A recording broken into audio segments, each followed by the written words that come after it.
Revenue శాఖపై CM Chandrababu సమీక్ష సమావేశం నిర్వహించారు. రాష్ట్రంలో భూ సమస్యల పరిష్కారం కోసం తీసుకున్న చర్యలపై రివ్యూ చేశారు. భూ సమస్యల పరిష్కారం కోసం రెవెన్యూ శాఖ తీసుకుంటున్న చర్యలపై సీఎం సంతృప్తిగా లేరని తెలుస్తోంది.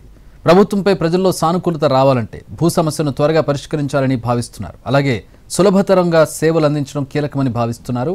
ప్రభుత్వంపై ప్రజల్లో సానుకూలత రావాలంటే భూ సమస్యలను త్వరగా పరిష్కరించాలని భావిస్తున్నారు. అలాగే సులభతర సేవలు అందించడం కీలకమని భావిస్తున్నారు. రెవెన్యూ శాఖలో భారీ మార్పులు జరిగితే ఫలితాలుంటాయనుకుంటోంది ప్రభుత్వం.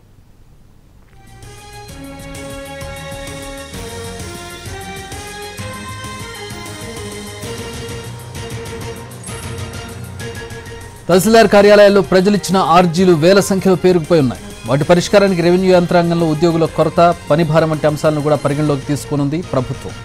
రెవెన్యూ సేవలను మరింత సులభతరం చేసేందుకు సాంకేతికతను వాడే అంశంపై ఫోకస్ పెట్టనుంది.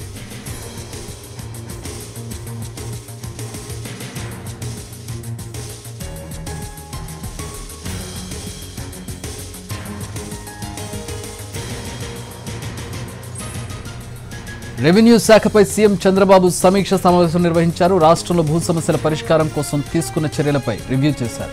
భూ సమస్యల పరిష్కారం కోసం రెవెన్యూ శాఖ తీసుకుంటున్న చర్యలపై సీఎం సంతృప్తిగా లేరని తెలుస్తోంది. ప్రభుత్వంపై ప్రజల్లో సానుకూలత రావాలంటే భూ సమస్యలను త్వరగా పరిష్కరించాలని భావిస్తున్నారు. అలాగే సులభతర సేవలు అందించడం కీలకమని భావిస్తున్నారు. ప్రభుత్వంపై ప్రజల్లో సానుకూలత రావాలంటే భూ సమస్యలను త్వరగా పరిష్కరించాలని భావిస్తున్నారు. అలాగే సులభతర సేవలు అందించడం కీలకమని కూడా భావిస్తున్నారు.